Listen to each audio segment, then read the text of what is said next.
really like there's a lot of stuff. There's a lot of different stuff trending.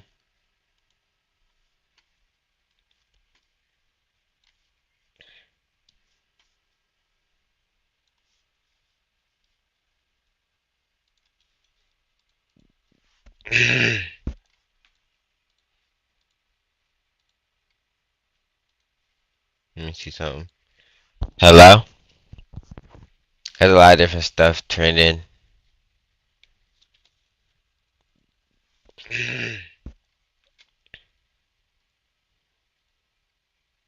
The end of Fuzi again.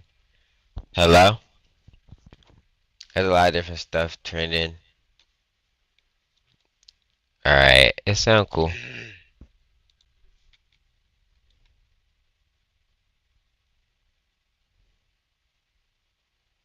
Alright, it's hella news and stuff on here, but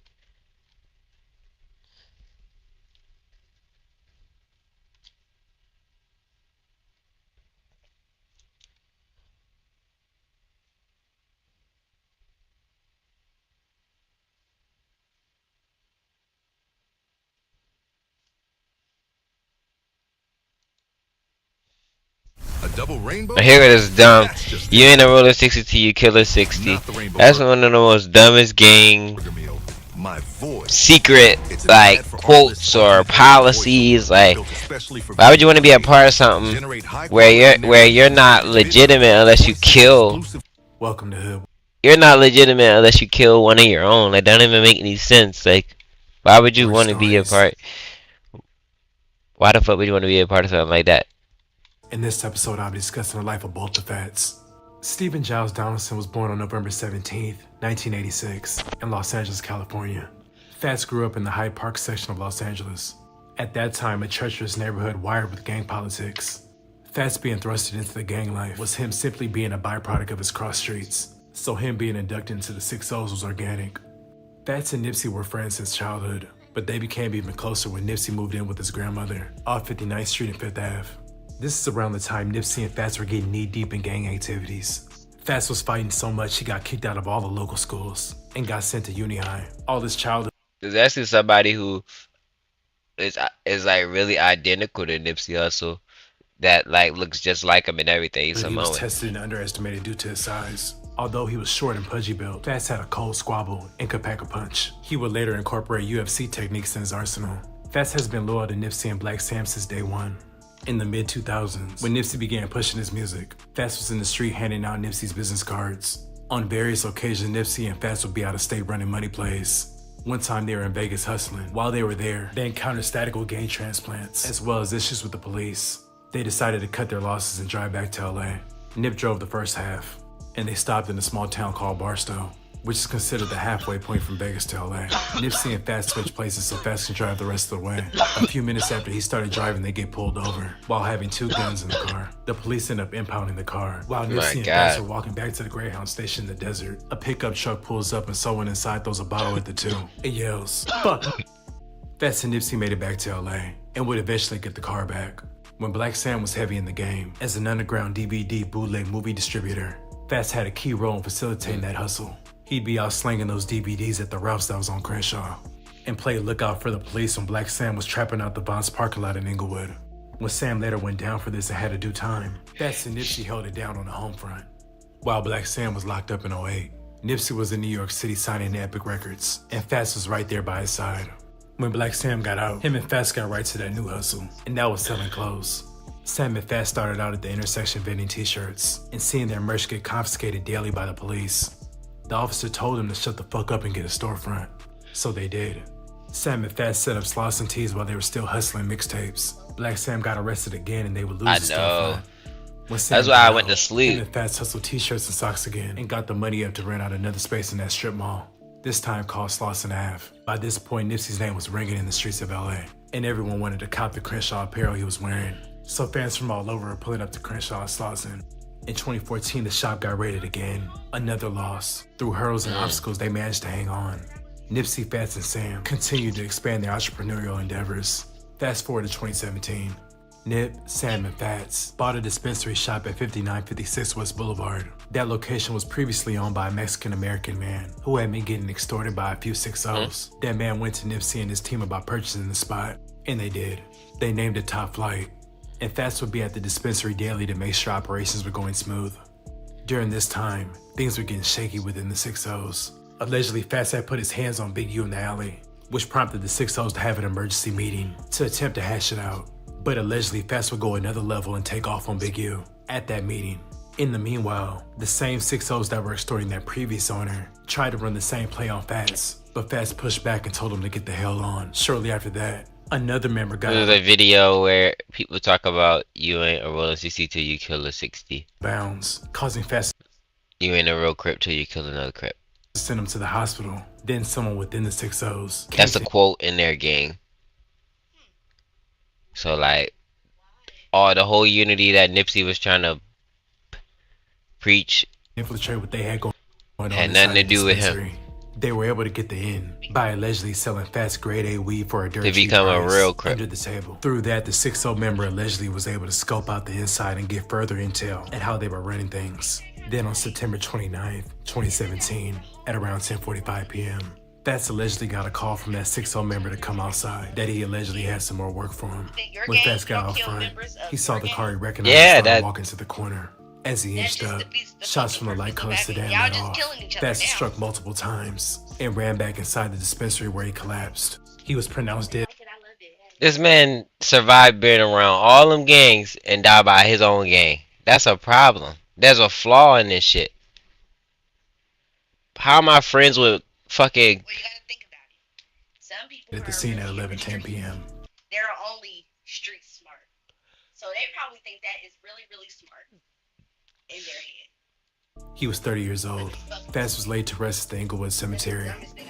Cause you got people who was not happy that Nipsey died, but the person who killed Nipsey is people who justify, like, who stand behind his choice, because it's like Nipsey basically had lied on his name.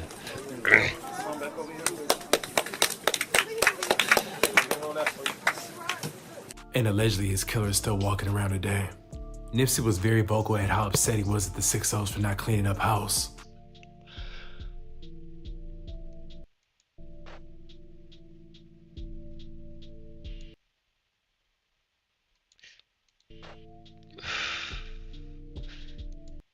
So his gang,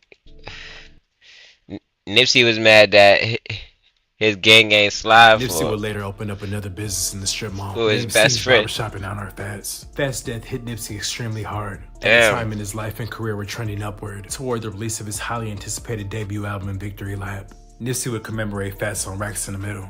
Fats was instrumental in the foundation of the Marathon brand. He was there from the start. He was described as a loyal friend, hardworking, charismatic with a vibrant spirit. Fats' family still retains ownership of the Marathon brand.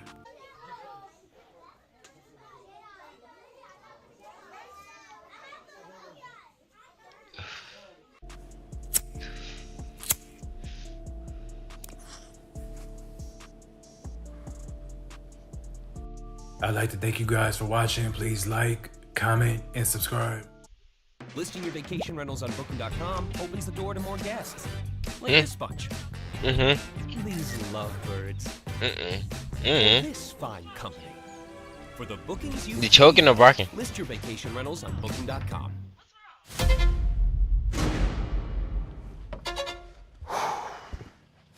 Are you ready? I was Alright. Election day. Oh yeah. Alright, I covered that.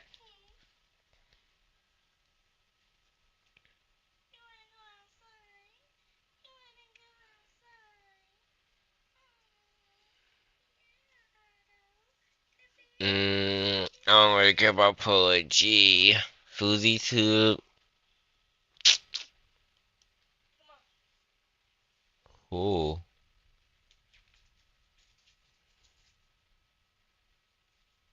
YG Fatso.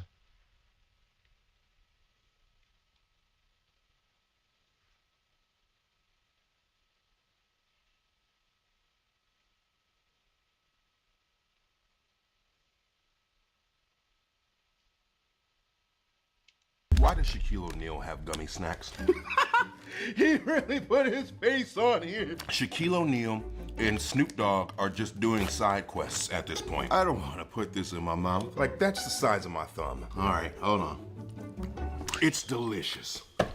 It's delicious. It's the perfect consistency, that chewiness, but it still breaks away very clean. You don't have to pull at it. And the bitter fruit flavor in here, it's not that super medicine-y artificial fruit flavor. These celebrities are making better snacks than these corporations. It's a wild prophecy that is coming to fruition. I will pick these up. These are seriously tasty. Why does Shaquille O'Neal? He said, "Why does Shaquille O'Neal have gummies?" That's dope, man. I can't wait to come out with my first invention. Wait, what's trending? Why my fucking brain is acting like I don't know what's going on right now.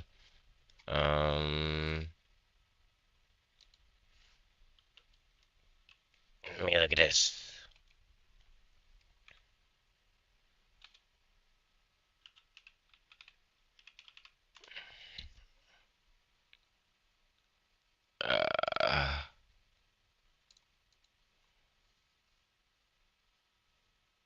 TV shows that expose Diddy.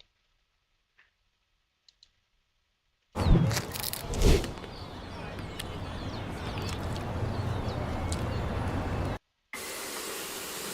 weekend. And weekend mud. And torque for days. And getting home. And your little brother. Diddy's been getting exposed for decades. From Madagascar exposing Diddy's freak-offs. This is like a puppy party. To Boondocks exposing his love for male rappers. I loved you, man. Diddy, you nasty. These are the movies and TV shows that Yeah, this basically like how Boondocks and them can't really predict the future. They know, like, Boondocks and them is Hollywood. Like, Boondocks and them be in the party with P. Diddy and them. It's not that they're exposing Hollywood. All they doing is just showing what actually is going on. expose Diddy. I had no idea. And first, Diddy and his even creepier friend Dan Schneider made a scene on a Nickelodeon show that aged horribly. And he's still sound asleep. What are we gonna do? You know, in situations like this, yeah, I always ask myself, what would P. Diddy do? P. Diddy? What's up? We can't wake up Shane. Tell you what. Take this toy helicopter. Put it down his pants. All right, we'll do it. We'll do. Didn't work. He's still asleep.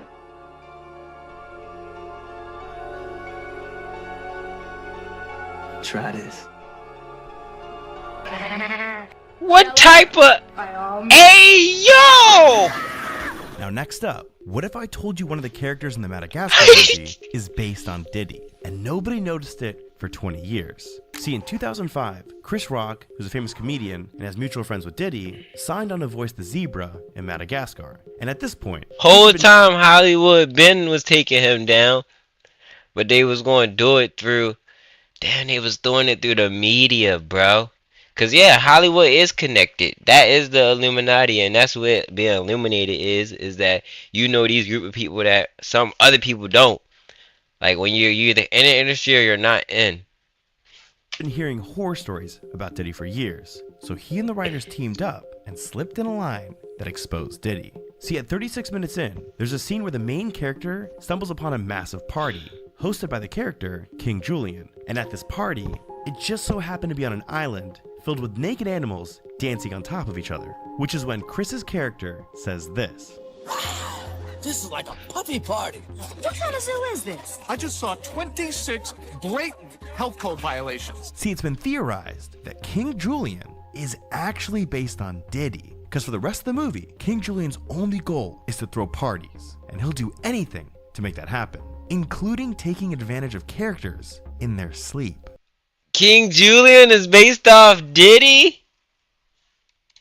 Is it just in that movie? Soon we will put my excellent plan to action. All we have to do is wait until they are deep in their sleep.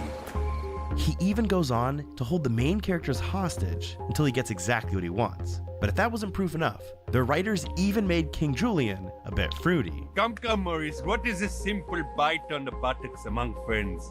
Here, give me a nibble. The party's over, Julian.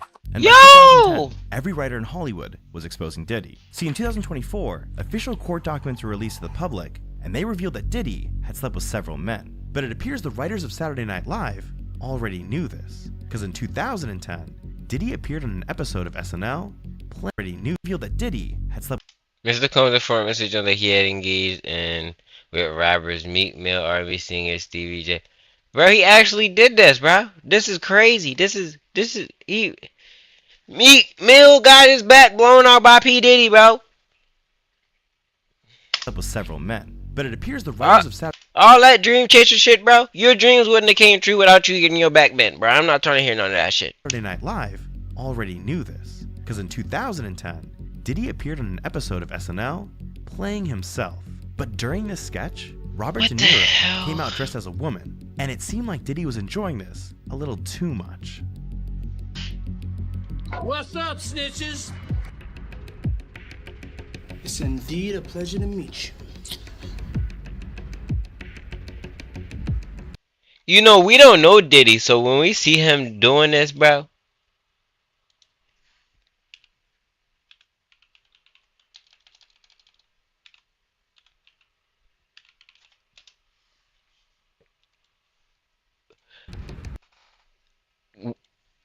When we see Diddy acting like this, we think he's just playing a character because we don't know him. We don't actually know how he actually be in real life, so.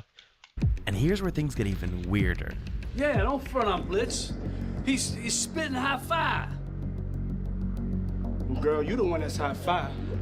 If you wasn't my man's mom, I'd tear that ass up. Thank you.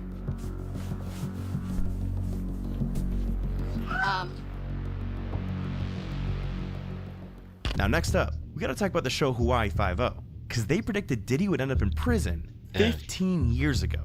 See, in 2011, Diddy wanted to take on a serious acting role, and after begging everyone in the industry for a part, Diddy eventually got cast in an episode of Hawaii Five-0. But the only problem was, the writers didn't like that Diddy was going to be on their show, so they decided to make his character someone who went on the run after being accused of murder. And well, it's hard not to think they were basing the character off of Diddy's real life. Garrett, I didn't kill him. You hear me? I didn't do it. Yeah, I want to believe you, Reggie. Someone else got to Bukai before I could question him. You're asking me to trust you. You need to trust us, all right? You need to turn yourself in. And then when we clear you, if we clear you, we'll work together. You understand? I can't do that. Only have one chance left to find out how this went down. Hold on. Reggie, you got to think about your kid right now, okay? What in the hell you think I'm doing this for? If I don't put an end to this now, Kevin will never be safe. Hey, you can't raise your kid from a prison cell. Now that wasn't the only time Diddy was exposed in 2011, because the TV show Supernatural exposed Diddy's sex addiction years ago. See, when the accusations about Diddy started to pour in, the world started to learn about the term freak off, which is what Diddy used to describe his secret parties that involved some of the most horrifying things imaginable. And in the moment, it seemed to... This was the easiest thing that Hollywood got exposed for, was the sex parties and the underground, like, scary, non-seeable, the regular people type stuff. So this all lines up with all the lies that we thought were lies for years. Surprise. Well, not everyone, because over 13 years ago, the writers of Supernatural dropped a line in about Diddy's freak-offs. And on top of that, they also decided to slip in a line during an episode exposing Diddy's dark side. I was looking at the comments, and they're like, these people aren't even exposing P. Diddy. They know what's going on, and they're just basically telling you that they know, and that they, you feel me? P. Diddy probably realized all the shots and stuff, but he like, well, cool. I mean, I'm not going down anytime soon. So what kind of thing likes virgins and gold? P. Diddy? Now look, one TV show exposed that if you date one of Diddy's ex-girlfriends, you're gonna end up dead. See, when court documents were released earlier this year, it was revealed that Diddy was in a relationship with Cassie, and that they hit a rough patch back in 2012.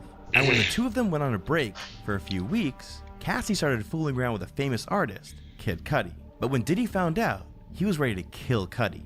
So Diddy and a group of men found Cuddy's car and allegedly threw a Molotov cocktail inside, blowing it up. Luckily though, Cuddy wasn't in the car. But not only that, later the same year, Diddy filmed a scene for the show Blackish, and that's when things got a little too close to reality. Cause Diddy played a gangster who gets jealous of his girl hanging out with another man. And well, knowing what we know now, it's clear in this scene, Diddy wasn't acting at all. What you doing? You trying to make time with my... Yeah, bruh. The best actors in their role, they have a trauma or they've been through that experience in life, and that's how they're able to really act it out really good. Top tier acting, Diddy. I'm sorry, Mr. Savoy. I thought Mirabelle was your girl. They all my girls. And if I ever see you talking with my girls again, I'm gonna fill that belly with lead. And you gonna peddle some ice, ass boy. But look, you can't have a freak off all alone.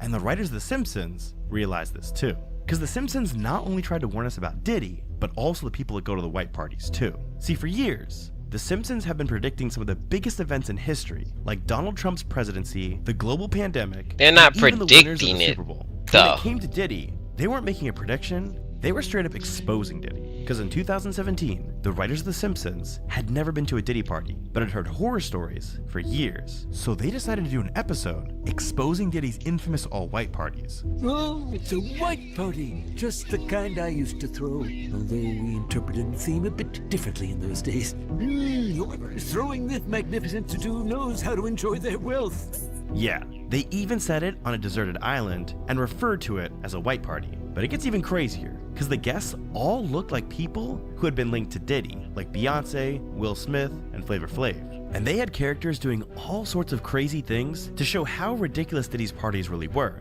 Like strippers on a pirate ship in the middle of a pool, and a security guarded private room that only the host of the party had access to. But the writers wanted to make sure the world knew exactly who they were warning us about. That's the host crazy. of the party is a billionaire rapper who's eerily reminiscent of Diddy. What did you say? Mr. Burns and I were just leaving. That's Suge Knight. Are you Montgomery Burns, the despised billionaire? There's something I've wanted to tell you for a long time, you ruthless Wait. monster. I love you.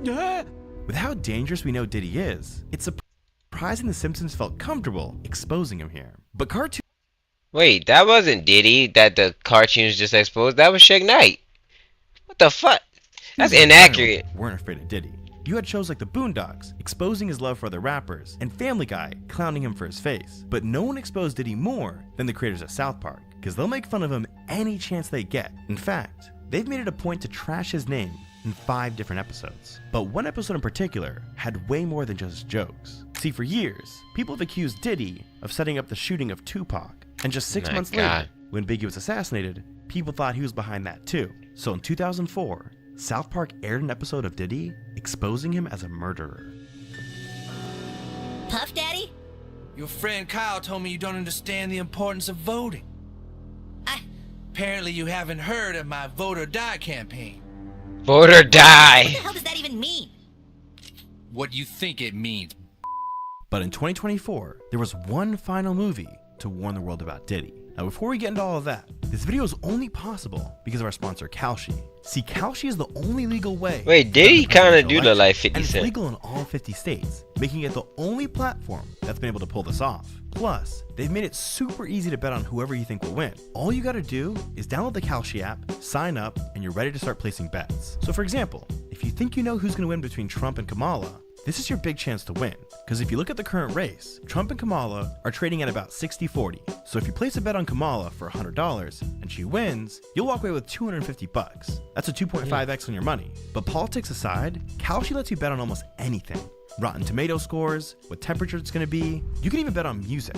Like if you think Kanye West is gonna have a #1 album by the end of 2025, you can trade on that. But you need to lock in your bets quickly, because the odds can change in an instant. So if you think you have what it takes, sign up using my link in the description, and the first 500 traders who deposit $100 will get a free $20 credit that can be put towards any trade you want. Anyways, back to the video.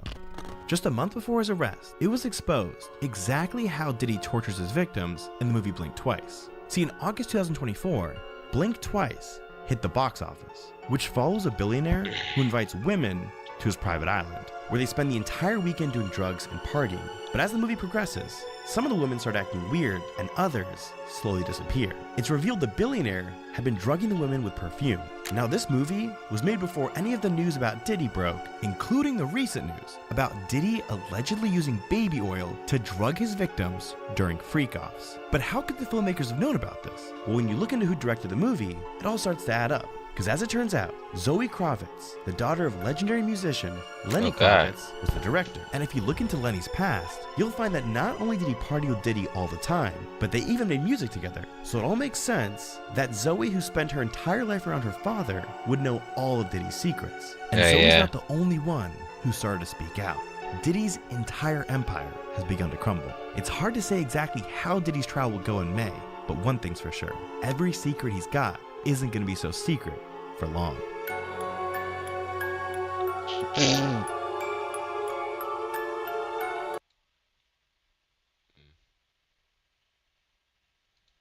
So if Jesus or whoever was to return back today, they wouldn't stop at the church because their people are not in church. Real churches are open 24/7. You can go sleep on the bench. You can go use the bathroom. You can go get something to eat. The word of God says you're supposed to bring your tithes to the storehouse. Your tithes is not money. The preacher wants the money. God wants you to come store things up in here, to come out and feed the people. God told the church people, leave outside the church and go out amongst the people and find these lost souls. Show me a church that's doing that anywhere in America. They go bother you about your money. The pastor ain't making no sacrifices for the Lord. And when the church don't close, you can't get help with nothing. That's why the pastor cannot teach. He got to preach. And just to add on to that, these churches make billions of dollars a year. What has changed in our community? So if Jesus or whoever was to return back today, they wouldn't stop at the church because... Yeah. But we all know churches is just... It's not our structure. Like, religion isn't our structure. The fact that you can even make money from it and think of it as an income is crazy. Because what you have to do with it requires you to do it like with people willing to give you money. But if you're asking it and not fully getting a blessing from people who have money, and you're taking from the less fortunate all the time, and then you're giving them guilt, you have to do this, God. It's a scam. Lord Dirt doing this. Really no institution to. Oh yeah.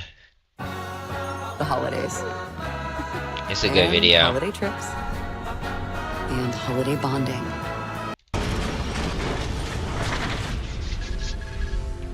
King Yellow.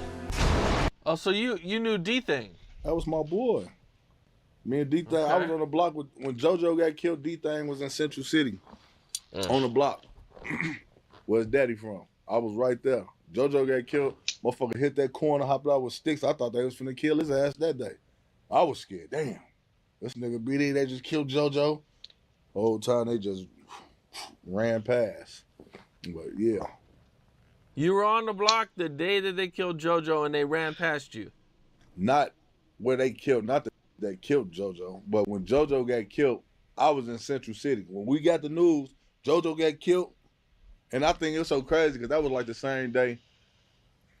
I think Lil Durk just tapped in with Meek Mill, so folks and them was on. Like at that time, like, you know what I'm saying? It wasn't really no bad blood like that. You know what I'm saying? Like, I'm from that area, Wiggle World. It wasn't really no problem with them like that until folks, niggas start clicking up and shit start going the opposite way. You feel me? But yeah, that's like he had on Twitter. We seen him with Meek Mill at that time, so that was like the beginning of the career. So I say like the beginning of 2012 or whatever, like the end. JoJo died September, so it was around that time. But no, he got killed and some niggas hopped out on the block with blicks, with sticks. But I'm thinking in my head, they finna kill this nigga. Cause he BD. This is a block full of GDs. But this is daddy block. You know what I'm saying? So this family is you know, but they ran right past. They wasn't thinking about him. You feel me? He was good over there. Nobody was gonna disrespect Big Dirt. That's, you know, nigga a legend. You said his dad's a legend? Daddy a legend for sure. Top slot, one of the biggest, a top slot for the GDs back in the day. Okay, that's kind of be crazy. You know what I'm saying? You guys and Dirk and his dad being somebody who you guys highly respected. I mean, not. I ain't gonna say. I'm saying like from the stories, because he been locked up down there. He was locked up Dirk whole life, so I never met him. You know what I'm saying? There was nobody that was around, but that's like Larry Hoover. No matter what, nobody nigga. I had somebody inbox me, ask me about Larry Hoover. Larry Hoover been locked up since motherfucking 73, 70. What do you got? No, 70. What is no? I think 70. One of them for 79 or something. The 70s. He been locked up since the 70s. Shit, 70 something. But motherfucker, look at motherfucker still represent him. They still say he had a lot of shit to do with a lot of shit. This man been locked up since the 70s. So you tell me the shit that's going on in the 90s and the 2000s, it's my fault. Because I don't know the motherfuckers out there killing. Nobody, a lot of motherfuckers on Larry, on the G. Ooh, they don't even know this man. So that's what I'm saying. So, you know. Now, what was Little Dirk's reputation like growing up? Nothing. What reputation? That shit came out the rapping and shit. I don't know. Wasn't no reputation. He wasn't a name that a nigga be like, oh, Lil Durk and them finna come slide and Lil Durk and them. No, that shit started happening after niggas got famous. Niggas wasn't famous in the hood before. I was famous in the hood before I was famous on the internet, for sure. When we on Yellow in them block. Yellow in them, folding them shrimp and skis, Cash Money in them, posting them, yeah, they get wild. That's like, you know, that's why niggas be like, Yellow. Well, I was famous. I used to gangland and all the shit for the GDs before the internet shit. How you think them people even came to our block to even ask any questions? We was making noise in the hood already before the internet. But no, he wasn't nobody you know, wasn't nobody that a nigga was like worried about or anything. At one point, he ends up being from 300, though. That's like his official hood, right? He got it big on his stomach.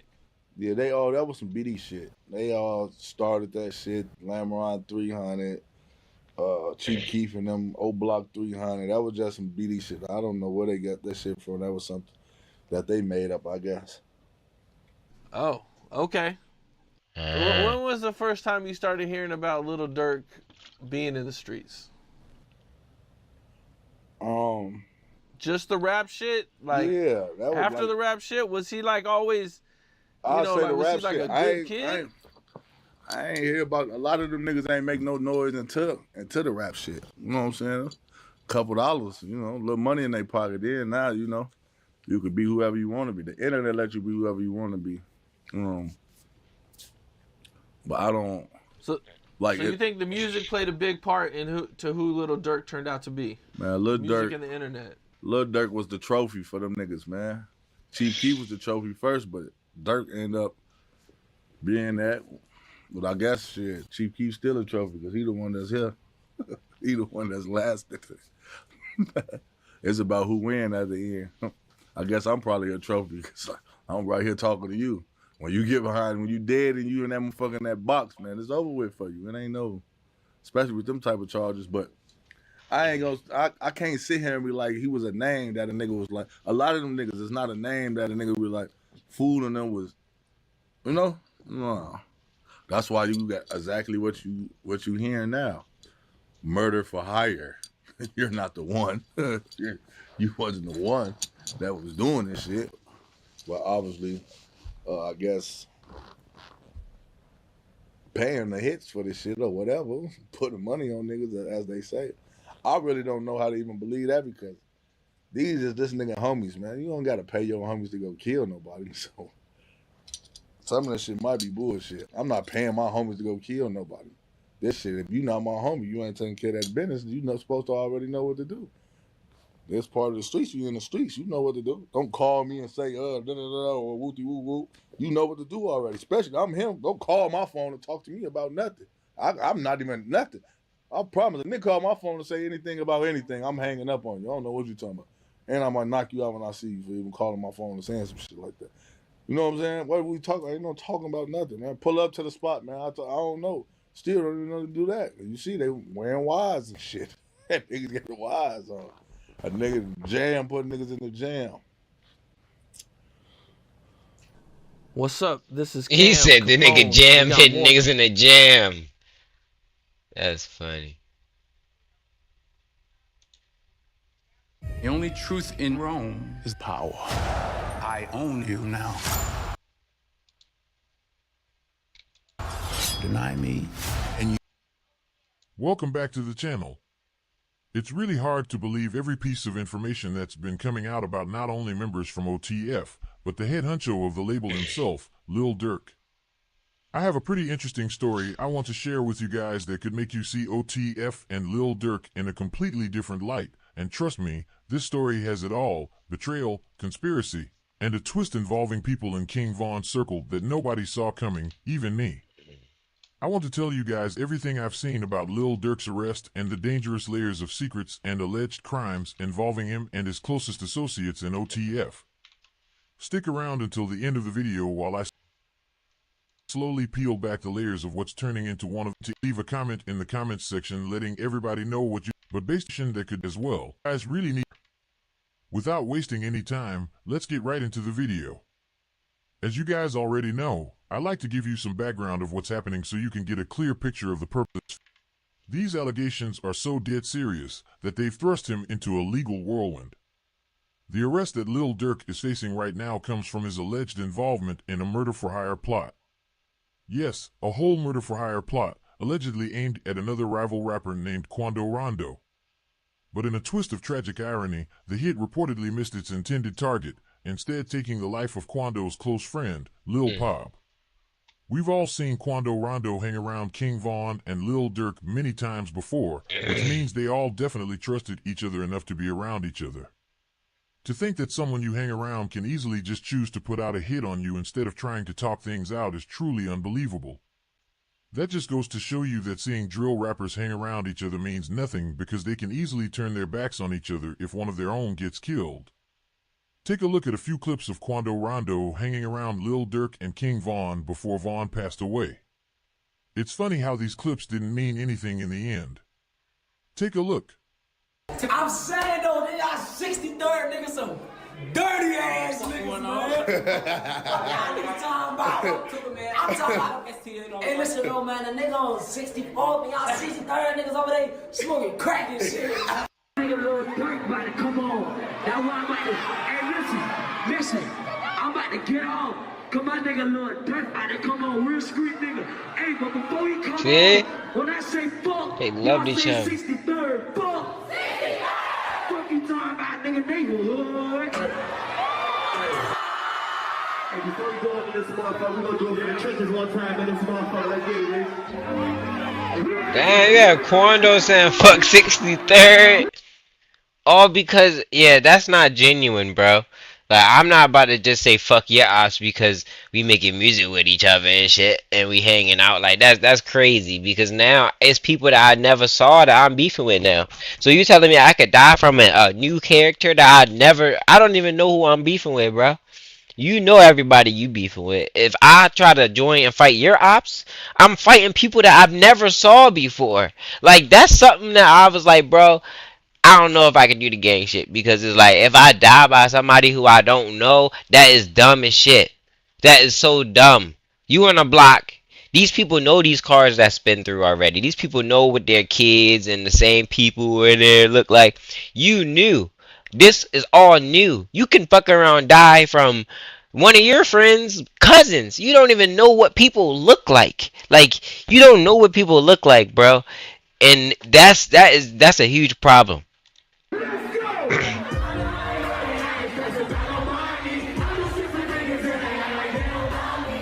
Like you guys saw, Quando Rondo tried to show loyalty to both King Von and Lil Durk by dissing their ops from 63rd. He did it more than once too, so for Durk to turn around and allegedly put a hit on him is some really foul work. The feds say he put a hit on him for Von's death, and because Quando Rondo's friend Lil Tim shot Von, it makes sense why Lil Durk put a hit on him. But let me continue with the story. The feds stacked up a mountain of evidence against Durk, and it's all very shocking and incriminating for him. They've got everything they need, from iCloud messages, financial records, even alleged phone He calls thought that implicate him in this really deadly scheme.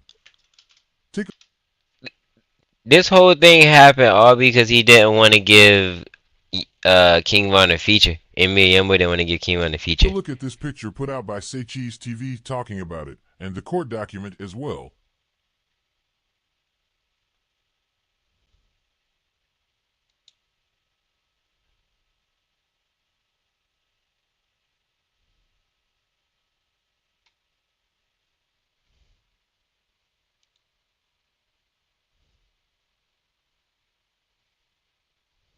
But wait, the details don't end there. When Lil Durk himself saw that members of his OTF crew were getting arrested, he reportedly tried to pull off a high-stakes escape to try avoid the consequences of his actions. We're talking international flights booked to places like Dubai, Italy, about it.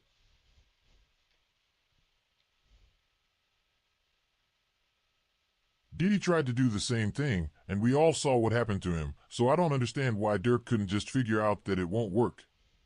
The feds have a lot of advanced technology on their side, so just being a street nigga with a lot of money won't help you out with anything. 3 rows, 4 seasons. Built. Now let me tell you guys about the biggest betrayal Lil Durk is facing right now, and it's that OTF Jam, one of Durk's closest affiliates, someone who has been around him for years, reportedly flipped and became an informant. You heard that right. Jam is alleged to have worn a wire, gathering incriminating evidence on Durk and other OTF members over a span of years. Jam was running around wearing an OTF chain on him like a badge of honor, but when the pressure got to him, that chain meant nothing. The new chain he should have wore instead is an FBI chain. They should call him FBI Jam from this point forward. Oh my I God. don't know how the FBI compensated him for helping take down Lil Durk, but it's clear that Durk didn't do enough for Jam to keep him on his side. Take a look at this footage that fans say show Jam with a wire on him recording conversations with Durk. Just take a look at this guy. Hey, kid. I ain't gonna lie, this shit like a whole dream change. I ain't gonna lie, this shit look like back in the day. Oh, my. Oh, dang. Look like back in the day. Look, he took out. Check on your man. I heard you got hit in the head. Yeah. I ain't gonna lie, man. Hey, when I was growing up, I What happened to Dare? Architect. What happened to who? What happened to Dare? School trying to stop down. all that woofing on the net, it got your man shit. Metro!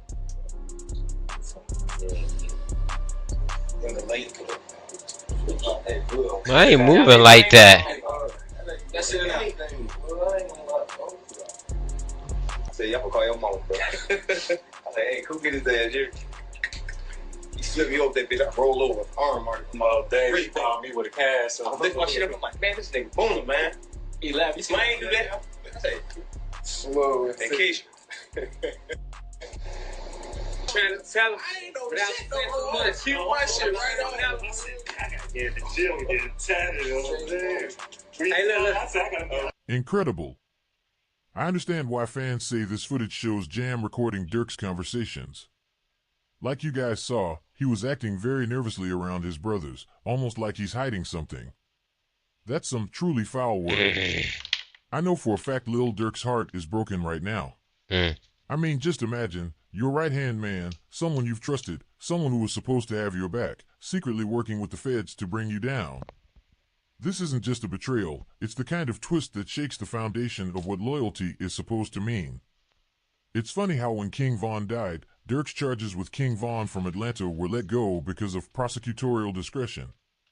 Till this day I don't know what that means, but for the charges to drop after King Von's death should let you know how Durk escaped those charges.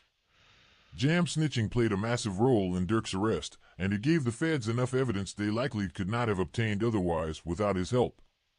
What Jam did to Durk and OTF is the kind of betrayal that leaves you questioning everyone around you.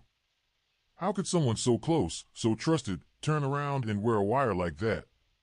It makes you wonder, if Durk's inner circle could fall apart like this, what else might come out in the future? I trust Durk enough to know how to choose his crew wisely. He's definitely survived the war in Chicago long enough to know who could possibly snitch on him.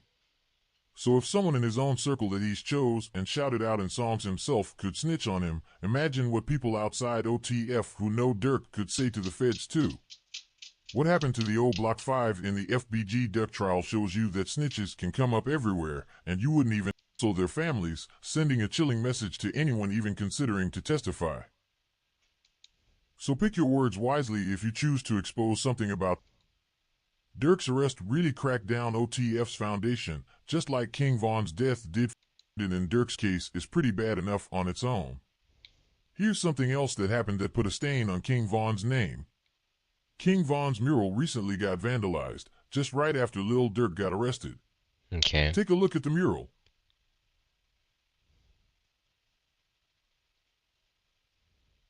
That's a truly heartbreaking sight to see. But my question is, why did that happen when Dirk got arrested though? Did it happen because people felt free enough to know Dirk wouldn't do anything about it? Or did they do it because of what Belo had to say? Maybe they did it to show that they're mad that the feds are trying to take down Dirk. It's very possible that Dirk usually has people monitoring the area, but with that happening to the mural, people on Dirk's side are likely keeping a close eye on it. Sit tight because the exposing express doesn't even stop there. Kayla B., King Von's sister, also got exposed. So not only did a person from Dirk's circle get exposed for stealing from Von, but even people from his own family allegedly, and I repeat allegedly, did Von dirty by stealing from him as well. Golly. For this part of the video, I want you to keep a close eye on everything that members of King Von's family tweeted about Kayla B. This was a pretty heated exchange from people in Von's family. Just take a look at the tweets yourself. There's a whole lot of information that came out of those tweets. It says when Von got shot, Kayla called Belo and told him that she was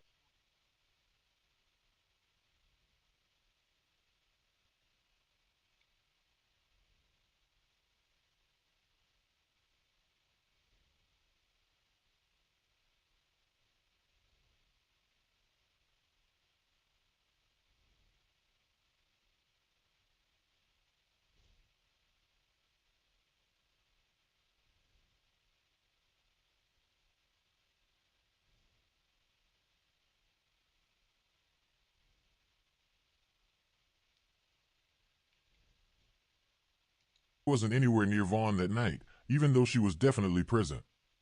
And just to add the icing on the cake, it took less than 48 hours after Vaughn's death for Kayla to start stealing things from Vaughn.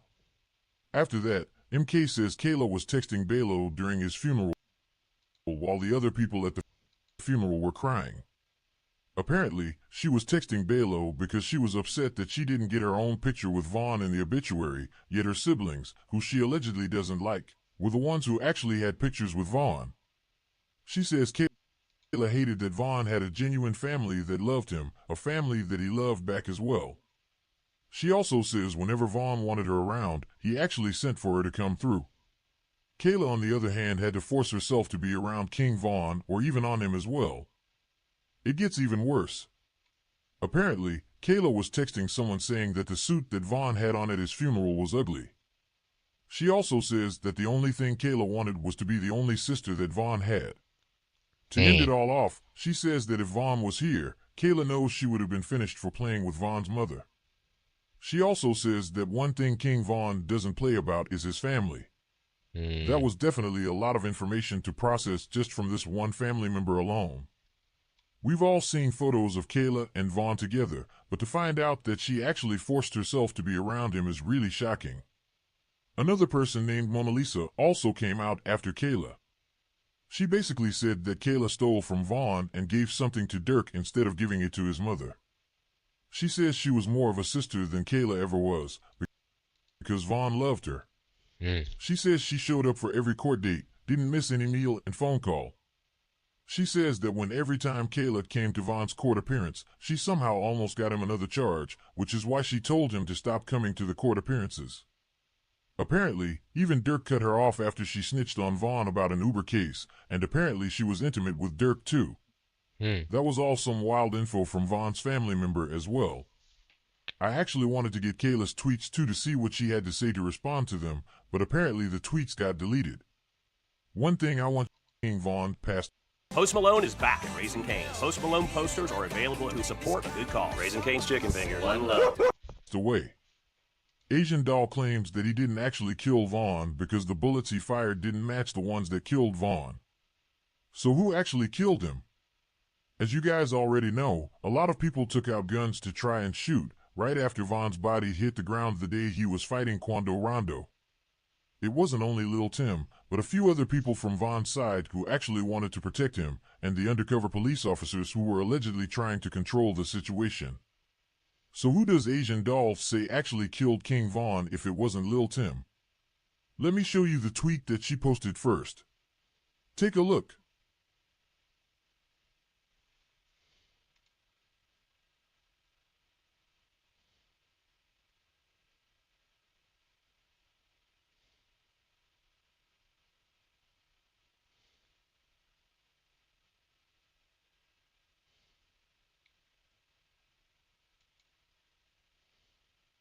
So let me try and make sense out of the situation.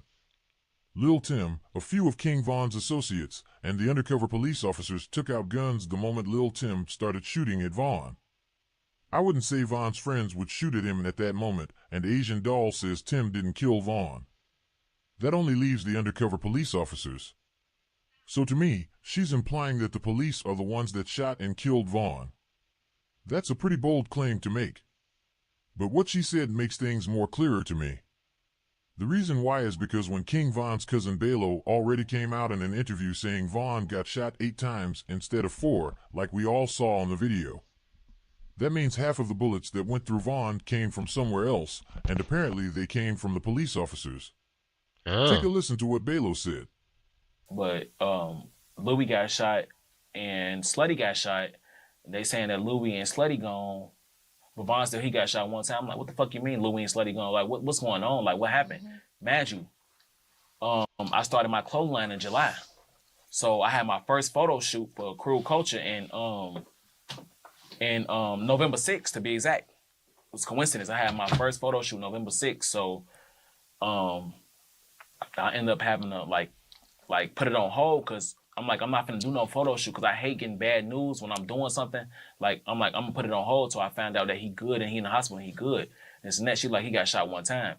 Come to find out he got shot 8 times. Oh man. He got shot 8 times, and I'm like, and I didn't fucking we got calls from his cousin saying that he good, y'all he good and this and that. So what does Dirk sliding for Vaughn really mean? To me, it just looks like Dirk sent members from OTF to try and catch Quando Rondo for no real reason. Not only did they catch the wrong person, but if what Asian Doll is implying is true, then Dirk's attention should have actually been directed to the undercover police officers instead. What the hell is going on here? The truth is hard to hear sometimes, but in order to deal with it, then you have to open your eyes to what's really going on. Let's face it, Dirk has worked hard to project an image of loyalty, respect, and solidarity, but with close associates turning on each other and Vaughn's legacy left in shambles, it's hard not to question the authenticity of these relationships. Did Dirk and Vaughn's bond truly stand the test of time and fame, or was it doomed from the start, destined to crumble under the weight of secrets and betrayal? But I have good news for people that genuinely believe that Dirk and Vaughn had a strong relationship. There's a light at the end of the tunnel of all of this info. It turns out that Dirk plans to plead not guilty to his murder-for-hire charges to assert his innocence. Reports indicate that he's in good spirits and is described as agreeable and charming, even though he doesn't like the jail food.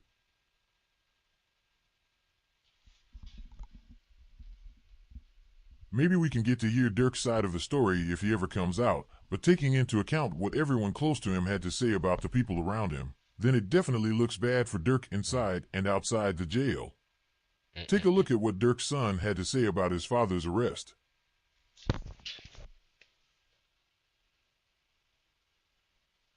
So, what are we seeing here? Lil Durk's arrest has uncovered a level of betrayal and suspicion that no one could have anticipated. It's a story that turns loyalty on its head, showing that even the tightest bonds can snap when the stakes are this high. The title didn't even fucking answer the video for real.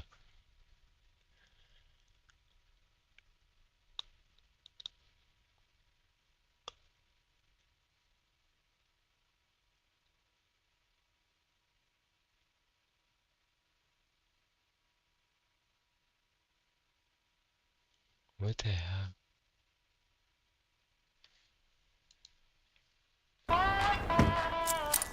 Are there any bats? No. Are there any snakes? Nope. You sure? It's time to push your limits. That was easy. The Subaru Crosstrek Wilderness. Adventure on the edge. Cervical cancer. In the 90s, yeah, she would have been lying. But with them symptoms, Guess when I couldn't get out of my bed, really? And I ended up pooping on my floor. It was just so uncontrollable. I'm like, I gotta go to the hospital. I can't do this. And I almost didn't know if I was gonna make it because I could barely walk down the hall to get to my elevator. for the ones saying she's lying and she should have known she had AIDS, you're telling me if that was you, you would have thought AIDS, not cancer? I just got sick one day, started fainting, fevers. Then I got Chris Brown, Nick Cannon, Chief Keef, Taryn Manning, Trey Songz, Dave East, DeVito, Jeffree Star, Diplo, and Tyson Beckford. So the interest to know the identities of celebrities she slept with grew and grew to the point of disrespect. So I guess y'all still on this? Does Allison Carey have AIDS because of you? What's going through the questions y'all ask me? Well, Mariah's sister has HIV positive. You know, right? I've never met a sister. I don't. That's Mariah's sister. I tried to stay away out of the story. You've heard these stories, but I've heard the story. Like I stay out of it because it was never like I was there for her. I was her support system. Y'all know how many baby mamas and side chicks was in my DMs over the stupid accusations? How many? Do you know? Did you tell them? I didn't even answer him. I'm like, talk to your man, girl. That's Duddy. Girls, talk to your mans. That's your man, not mine. It may seem like she was making light of a serious situation, but I get it now. She thought she was dying, but all we cared about was the identity of the celebrity. You got a new subscriber, damn it. Yuck. Like normally, if I'm a side dude, I'm most likely going to use a condom because she's in a full-blown relationship with another person. Right. Like so to protect me and her. I knew it was Nick Cannon. Mr. Wildin' Out was out here wilding out and impregnating everything that was born a light-skinned woman. You should use condoms. Now my condom ratio, I'm winning. Like my level, it doesn't happen every time, but I still get an A. And even talking as if he was immune to AIDS. Interesting. So now, so that you say that, and there's, you know, because at one point I was on like 30 minutes. Thanks for the sub, Megan. My lupus. And one of my doctors told me, like, one of the pills that I'm on, and it wasn't just HIV, but they were telling me that I get my blood work done every month because I have to because of, lupus. It seems as if he really does have lupus and he's not embarrassed by that, but it also sounds as if he is undetectable and he has either HIV or AIDS. There were like a lot of the things in viruses that the average person can get, I can't get because of the level of medication that I'm on, and because I have an autoimmune condition that my immune system, anything foreign, it instantly wants to get rid of, and some of the drugs that I'm on enhance that ability. And that's the same story infected men tell young guppies. What the hell? So I was like, oh, I'm on some Iron Man, Spider-Man like, I can't, like, when he told me that, I was like, oh, I'm out here. I got a cake for my... And then because I get a check, I get my blood work done for everything, just because levels and all that shit every month. So, in everything, I was like, oh. So there probably has been some in my mind where I was like, I can't get AIDS. I'm going raw in everything. You're disgusting. Even though Nick is Duddy, he's not the celebrity predator that's intentionally infecting these thirsty guppies. Why are you hating on her? So she's not supposed to experience happiness just because she has AIDS? She came forward to save people's lives. And that's the same thing a lot of us thought. Jaina, tell them why you came out. I came out about having AIDS because I thought I was going to die. I didn't come out to be an activist. I came out so that people knew whenever I'm gone what the reason was. Playing Monday morning quarterback, Gina too knew who burnt her. The problem was, he had her thinking she burnt him, if anything. I'm not saying no names, but yeah, I thought we were still friends. I actually had one of my prior exes hit me up, and he actually blocked me on all social media. Let's digress for a second. The man she is speaking of, listen to the slip up she makes about him. It's the same person. Her manager is the person she's referring to. Listen. And it's annoying. It's annoying. Unless you're like rich and you have the grimiest manager of all, I mean, not manager, lawyer of all time. And he, we were cool, but then he saw all the tabloids and he got upset about it. He's like, are you talking about me? And I was like, no, I have nothing. What? You're not even in those. What's wrong with you? Wait, what? I have nothing. What? I'm in LA chilling with Chief Keef, then heading back to New York City for my BA to chill with Nick Cannon. So, she literally, Nick Cannon said he never messed with her. He don't know her. She gonna go chill with you, homie.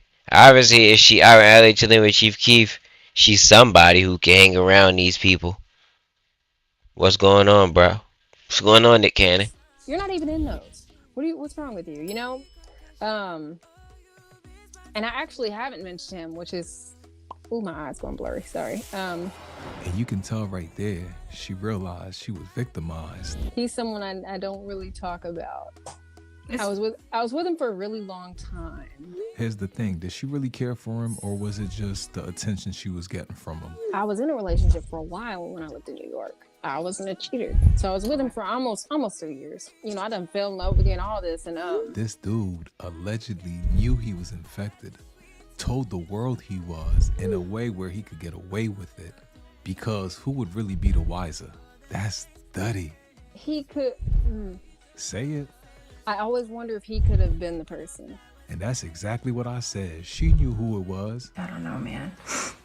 I'm trying to figure crap out. Listen to what she's saying on multiple occasions. When I turned 18, I moved to New York City, and I was homeless for 4 years, trying to pursue music, of course. I did get raped a couple times, not something I like to talk about. I have had a couple free tattoos, so it could have been a dirty needle. I don't know. Do I know those people? No. Did I say anything when those things happened? No, because I was naive and I was stupid and I was young. And like I told a lot of people, it could have been a dirty tattoo. Mind you, like, what do I have, like 9 tattoos? About 7 of them are free. And I didn't get all of them done in a shop. Why did I do that, you ask? Because tattoos is expensive, and when they free, I'm gonna say, yeah. I mean, hey, broke mindset, I guess. And probably not the smartest mindset, so. I'm not telling you to believe this. I'm just saying, I believe the predator put pressure on her and had her say these incriminating things. I object, Your Honor! Oh, God. To yourself? Like and sub, chat. Just watching the exposing videos for the... Alright, sounds good. It's always something. But I would like to... I know black women. I love black women. But I've never met a black woman that would incriminate herself unless she was taking the heat off of a man. And I feel like I've been led the wrong way and told to do things that I probably shouldn't have even listened to, because it just put me deeper in a hole. Gina, first you have to blame your daddy. He did a terrible job. The hell? Hop right over to your mama. She You're like failed. And Kevin Hart. take some ownership that your actions were terrible as well. But that does not absolve the predator for what he did. So we need to get him. He needs to be locked up forever. But the person I was dating, or well, seeing at the time that I had vibes, he says he's clean as well. Meanwhile, he's out living his life and touring and stuff. So today, I got a message about an interview that I should watch. Alright, she takes forever to get to it. So all she's really saying is she had feelings for this predator, and someone told her to watch this interview we're gonna watch a few clips from. She mentions how this interview makes him look really bad, and basically how she's becoming sick to her stomach because it's solidifying her thoughts that it is him who infected her. But the fact that it's coming back to my face and they're telling me stuff about STDs and all this mess, and this man has been with me and everybody else doing the same thing with everybody else. The young lady in the interview is Shelly August. She has a lawsuit out against the predator, and he's trying to ruin her. There's other people out there who have tried to get their justice against him, and he's been able to keep it so compressed and under wraps. And he's been able to people out there who have tried to get their justice against him.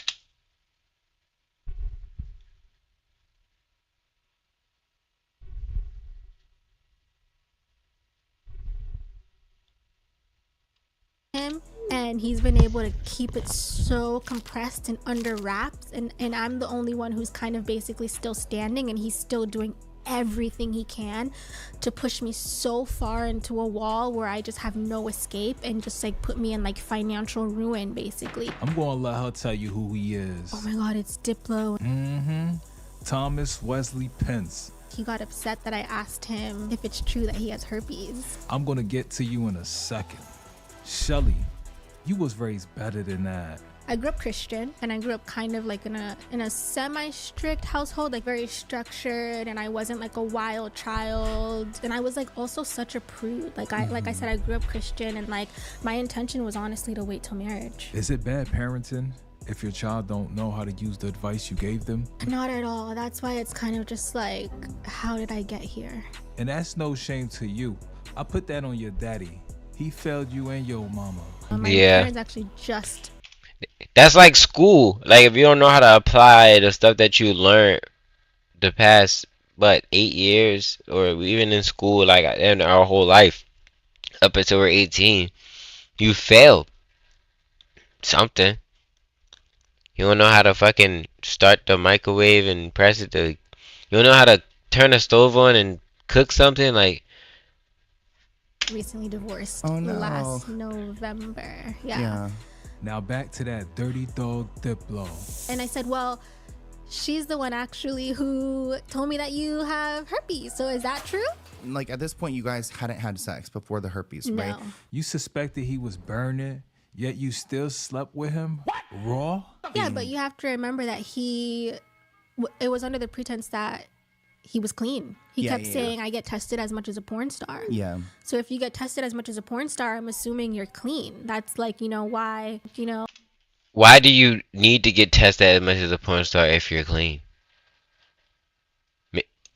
Make it make sense. Like you were that horny. Like it's Diplo. She was that horny over this I would nigga. have preferred to use a condom, but of course his constant thing was, I'm clean. I get tested a lot. I get it. Condoms suck. I cannot stand them. Condoms don't suck that bad, bro. Burning, Allegedly. and he still refuses to wear condoms. Allegedly. Even though it's obviously intentional, Allegedly. Cali laws protect people like him. Even if you're able to prove his intentions were to infect you, the fact that he openly admitted to having AIDS, he'll more than likely get off. Now walk us through your first time so they could hear how nasty this ninja is. He was just like, you're bleeding. And I was like, I'm a virgin. And he was like, okay. And literally didn't care. And then he's like, all right, whatever. He went and he's like, got a towel. He's like, we're adults here. If it ain't period blood, I might throw up. He started calling the Uber, and then he like tried to start having sex again. You enjoy sleeping with virgins, fam? And I was like, no, I'm bleeding, remember? And like he's like, that's fine, we have a towel. Like, that's fine, we have a towel. And I'm like, yeah, but you already called the Uber. He's like, that's fine. This nasty ninja wanted to get right back in there. Meanwhile, like, I'm kind of like sobering up now. I'm not gonna lie, the second time hurt. If a person isn't a virgin and they're into virgins, that person is a predator. We did do it a second time. The first time, I feel like because I had like the wine, it like didn't hurt as bad. The second time hurt so bad. And this monster allegedly drugged the woman. Allegedly. He put Molly in her water before they had sex. Oh my god. And trafficking. Whoa. Which makes sense why Gina too said. And I've dealt with cops over this person due to sexual conduct. Sexual conduct. Stuff. Being that she's an alleged recovering druggie, she didn't mind him putting drugs in her drink. That I thought was no big deal, so I brushed it off. But the fact that it's coming back to my face and they're telling me this stuff about STDs and all this mess. I'm a celebrity and I thought it was cool with you because we all drink these drinks. I didn't think you would have had a problem with it. And of course a groupie will fall for that. I was drunk. I was drunk. I was drunk on. Well, that helps a little bit, right? Yeah, I had to like. I was just like. I had a lot of wine. She was saucy when the predator slept with her. Is that not a crime anymore? Yeah. So you guys hung out for a bit before, and then it led to that. Yeah, and then a little bit after. Shelly claims she wasn't a groupie, but she for sure was drinking that Kool-Aid. I don't want to put the blame on my friends because it's not their fault, but I do think like the hype surrounding me, like in my ear, like, oh my God, it's Diplo, and like the fact that like you haven't had sex with him yet and he's still talking to you. I do not speak female. Is she saying she slept with him and caught a disease because of the opinions of her friends? He was my only sexual partner. Yeah, and then he was my only sexual partner, and I was a virgin. So who could have given it to me? A ghost? She's claiming Diplo was That's your fault. That's literally the devil. That's literally like if she was raised in a Christian household and everything, and it freaking walked her into AIDS the first time she had sex, bro. That's crazy. The person she slept with, and she contracted chlamydia. The first time I had sex with him, I swear I had a rash from hell. Oh, really? I had Rug burn? freaking rash from hell the first time I had sex with him. It was like a horrible infection. Didn't Gina 2 say something similar about him? But the person I was dating, or well, seeing at the time, that I had the hives, he says he's clean as well. Meanwhile, he's out living his life and touring and stuff. Rapper Azalea Banks heard the claims and added her 3-piece. Azalea Banks didn't reach out to me personally, but someone from her team did and really validated me and was like, she knows and she's been speaking about it, which she has because she even did her podcast where she was like, oh, Diplo's always been preying on young I ethnic saw that. girls. Actually, I've seen that clip. Yeah. And she was like, I had to, I thank him for my career, but I had to give him some teenage to get it. She was 17 years old. You know, like the types of terrible like things Diplo used to do to me when I was 17, like, you know what I mean? Like, and broke. Like, if you guys just knew the type of degrading that nigga would like do to me, you know what I'm saying? Like, just kind of like gas me and coerce me and like make me feel like I had to have sex with him to get beats from him. Of course, when you're 17, you're broke, you know? And like, I would have sex with him, and then like, he'd be like, oh, I'm sending some beats, da-da-da, I gotta catch this flight, da-da-da. And I would like ask, like, oh, can I order something from room service? And he would say no. Like, grimy, you know what I'm saying? Like, you, damn, just like sticking like all in this like little teenage girl. And like, she just asked you for a burger and fries, and you said no?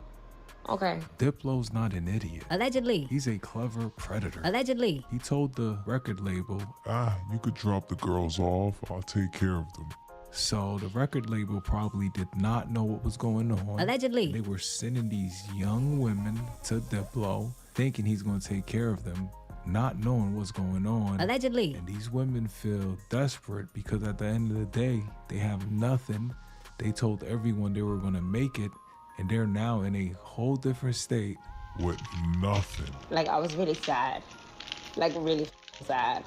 Because I just felt like, what the f just happened? Like what did this, like, what just happened? Like, this, it just kind of like f***ed me, and then like took a picture of me and like ran out the door, and like, you know, I'm like 18, I'm kind of just like, what the f is going on? Like, is anybody going to help me? Is anybody gonna help me make some records? Anybody? No, you're just throwing me to the wolves. You're throwing me to Diplo, and Diplo's not getting anything done. As a man, I understand there are women out here lying on dudes. Yep. And those women should burn in hell for that. Because there are real victims out here.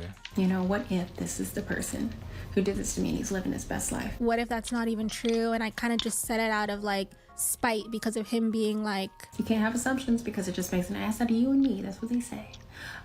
Gina 2, Shelly August, and all of the other victims. At the end of the day, they're all victims. Thomas Wesley Pence, Diplo. If you did what we fear you did, you will spend the remainder of your life in a cage, you dirty bastard. For the married folk that made it this far, they ain't Diplo. Your marriage, go have some raw sex. Oh, love. I'll never know, right? But I just don't like seeing stuff like that. I wake up and it ruins my whole day because I'm like, I don't think about that. What the hell?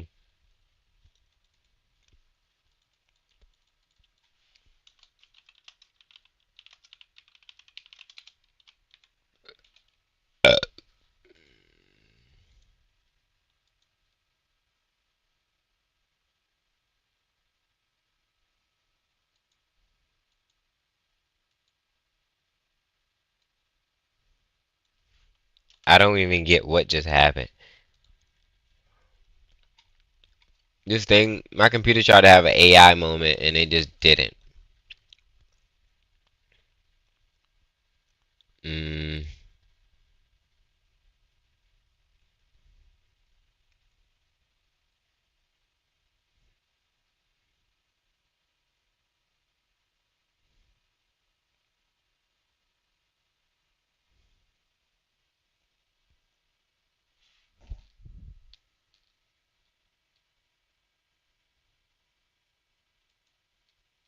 Vistaprint prints everything to get your brand in front of your fans, like t-shirts, water bottles, and totes. So every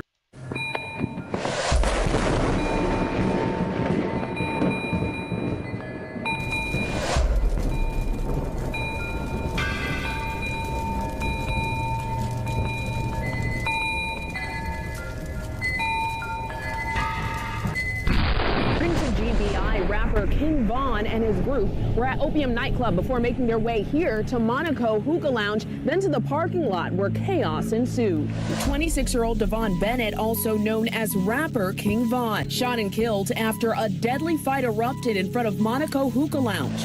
I'm letting this group come by. Next thing you know, a nigga hit me. It's like I had an out-of-body experience. You're about to surrender as we speak. Yeah. How come? Because I have nothing to add. Like, I have nothing to run from. Did you do it? Did you shoot this man?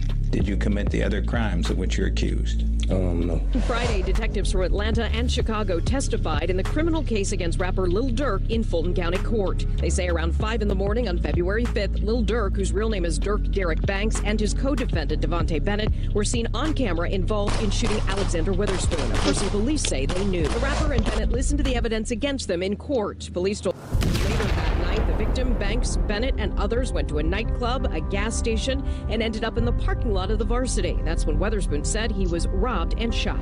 Tonight, a judge denied bond for the artist whose real name is Dirk Banks. Banks is charged with attempted murder along with other charges. Atlanta police say the rapper shot a man outside of the Varsity in Midtown Atlanta restaurant. This food delivery driver was picking up an order around 4:30 when he witnessed 2 cars stop in the middle of Oak Street. 4 men got out and started shooting. Word is spreading on social media that the 26-year-old man pronounced dead is a well-known Chicago rapper. A crowd grew outside Northwestern Hospital where he was taken, but still no official confirmation on his identity.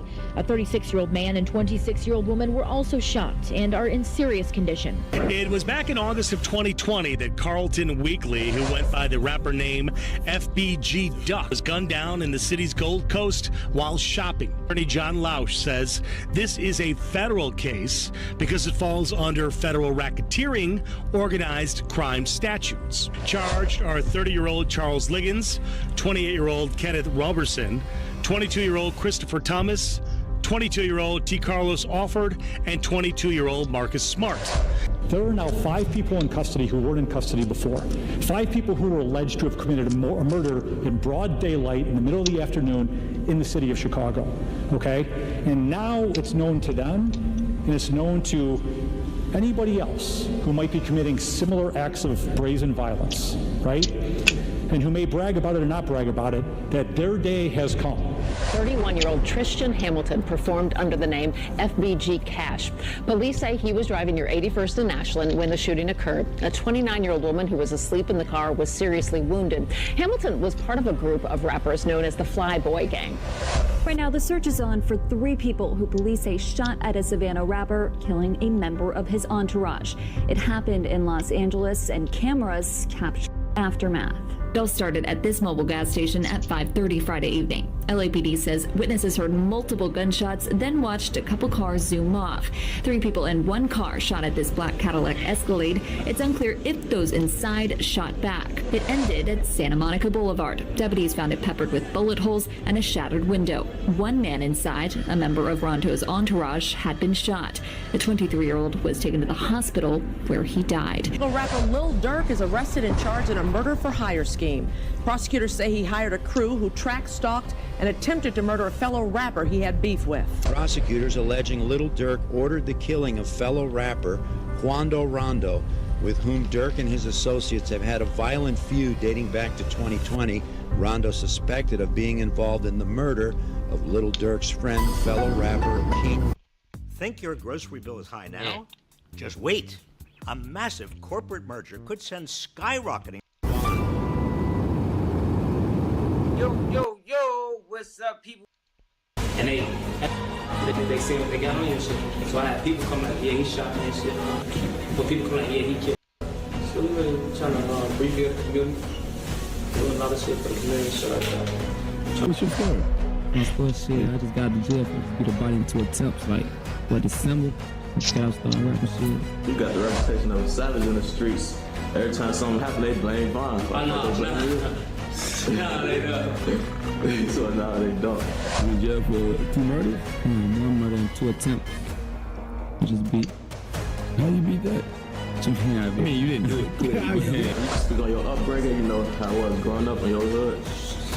Roaches, rats, all types of snakes, rats. You was locked up, or did you get out? Yeah, it's like, no, I wasn't no bail. You just have to wait, like, till it's that time. Like, and you don't know what's gonna happen to the last minute till they tell you, like, all right. 15 months, 14 months, and 3.5 years. Yeah. How long were you locked up for?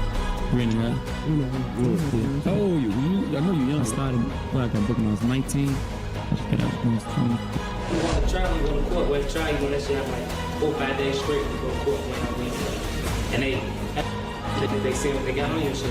So I had people come like, yeah, he shot me and shit. But people come like, yeah, he killed us. So it's looking ugly. It's gonna go like, when somebody come and say, stand up to say, he just shot me, ugly. When did you start rapping? You started rapping before you got in, or 4 months ago?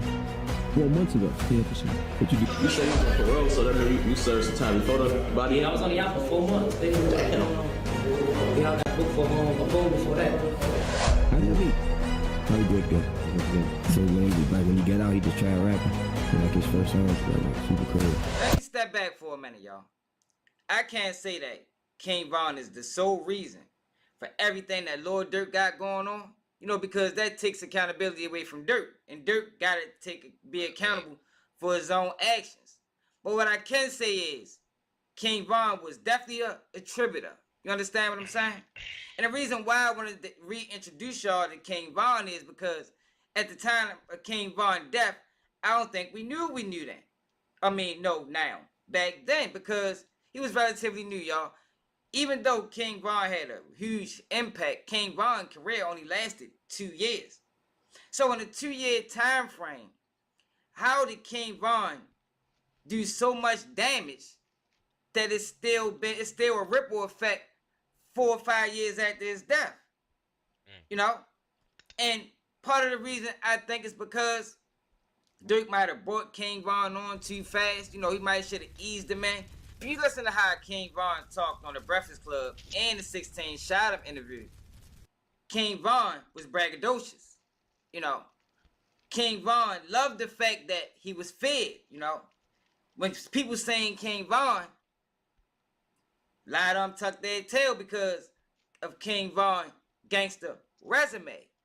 But what you got to understand about the streets and anything else outside of the streets is you can't take the street mentality into the industry. And I think that's what King Von did, and I think that's what ultimately hurt King Von. And by Dirk being his friend, he overlooked the red flags. Because you heard King Von was locked up for the 1 attempt, for the murder and 2 attempts, but death was around King Von's name way before that. We talking about even as a teenager, because before he got locked up for those charges, King Von was already a suspect, or at least the hood thought that King Von may have done something or may have killed Jakara Bonds. Y'all remember her? It's documentaries on her all over the internet. Now, before she passed, King Von and her used to go back and forth, have little Twitter beefs and Twitter wars. This when Twitter was a real thing. Twitter back then was sort of like what Instagram is now. People have back and forth on Twitter and it blow up. It gets shared all over the place. And that's what King Von's relationship was to Jakara Bonds. But he made it seem like that he liked her. He wanted to deal with it. But in reality, most people think, even Jakara thought at the time, that King Von wanted to kill her. But King Von did an interview speaking about Jakara Barnes, and I want y'all to listen to how King Von constructed this interview. When you tweeted once, you said you miss her. Yeah. Cause we used to be talking on the phone. Like that's somebody like say somebody you did been talking to, and then one day they just gone. Now you like, damn, who the f I'm talking to now? We swing this back to dirt. We gotta talk about King Von, cause it's very important for this video to y'all, for y'all to understand who King Von was. Because most people would just be dismissive and say King Von was a demon. Y'all know, for the people that follow my channel, we don't do demon talk. You understand? King Von was a person that grew up in the projects, you know.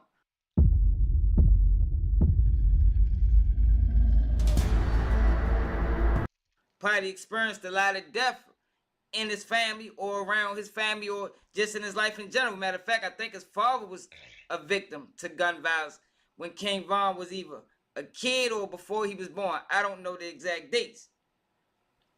But when you see how when Jakara's name came up in this interview, he played it off.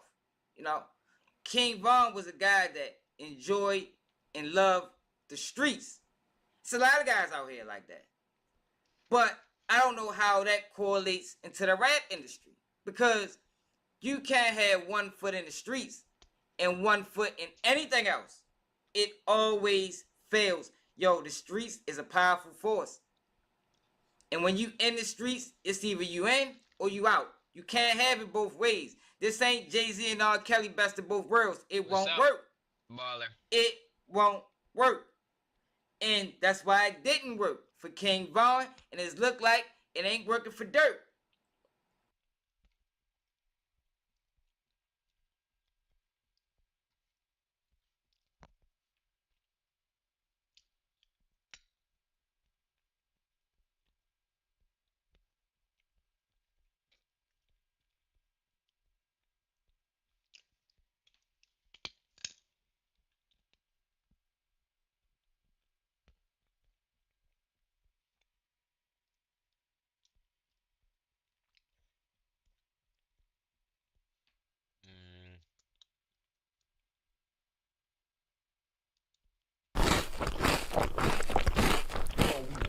We back with another one when he thought it wasn't gonna be no nutter when the sun made dude hit different. Let's start there. What up? Welcome to the show, bro. Let the people know who we got on the show, man. They hit different. You know what it is, Fat Trail, man, the one and only. Hold on. Represent DC, you know what DC's it is. finest? Of course. Let's start there. It's different, man. When we get Fat Trail, we playing Russian roulette. Is we whooping? Is we still whooping like that? Man, you know what time it is, man. It's different. Now, I ran into Fat Trill. We backstage at the Lil Durk birthday bash. So let's just start there, bro. It hit different. But do y'all homework on we was already posed to get our whoop in, for sure. Absolutely, yeah, we was. It hit different. We still gonna do that regardless. Let's start there. We working, man. Cool. Now, look, I just want to ask you some basic whoops on phone now while I got you right here, bro. Okay. What gave you your motivation to rap? Like, what even started you off whooping like this? Really, man, you know, my mother always played a lot of music around the house when I was younger. I used to pull the pots and pans out from under the sink, and, you know, I used to fake like I was playing the drums, basically. My grandmother always had me in church on Sundays, so the music was always in my ear. Whether we be at home cleaning up, my mother cooking, grandmother cooking, or going to church, music was always in my ear. Then my father would get me during the summer, and my father listened to all Scarface and Tupac. So in the summertime, I get to listen to Scarface and Tupac, ride around with my pops, you know what I'm saying? And Scarface just really gave me the feel like, damn, I could rap. Then when I saw the first battle between Cassidy and Freeway, I just wanted to rap. I wanted to be a battle rapper first. So you really was on some battle rap shit? Absolutely. When I first started rapping, I was young. Okay, so with that being said, what was that shit back in the day when they what was that shit? What was the show called? What, URL? Yeah, URL smacking shit. Yeah. You weren't never on that? No. I wasn't up. Okay. I was young as shit when I first started on that battle rap shit. I left battle rap alone a long time ago, so I never even stepped in that field. I never even battled nobody. Okay, but that's how you even really gained that passion. Like you said, I gained the passion from battle rap. But I got out of that and just started writing. I started working on hooks first because I didn't know how to count bars. So I want to be interviewing people one day. Like, that's a good place to like. Started working on hooks. I always knew how to write verses. Once I learned how to count bars, I just was writing songs, and then that's when I, got in the studio and tried together, and then tell me how you like. And if you really in the streets, you know the real niggas know. You know what I'm saying? To answer your question, that's cap though. It's 100% false. Like, you know what I'm saying? I'm not to go live and put the beef on it. I'm not one of them dudes like. All that shit tipping to me. All that shit semi-evidence to me. You know what I'm saying? I just got out of the Fed, so I ain't on that. But to answer your question, that's cap though. It's 100% false. And if you really in the streets, you know the real niggas know. You know what I'm saying? It's like you gotta understand we older now, so it's a real younger generation that's watching these lives and watching these bloggers. And some may believe these things, but the real niggas, I'm just watching like different clips of people exposing who know what went on. We wouldn't even speak on that shit on the internet because that's evidence. Let me put it that way. You know what I'm saying? Sephora at Kohl's has the best selection of holiday gifts at any price point. See what. But I'm probably about to play Madden. I was trying to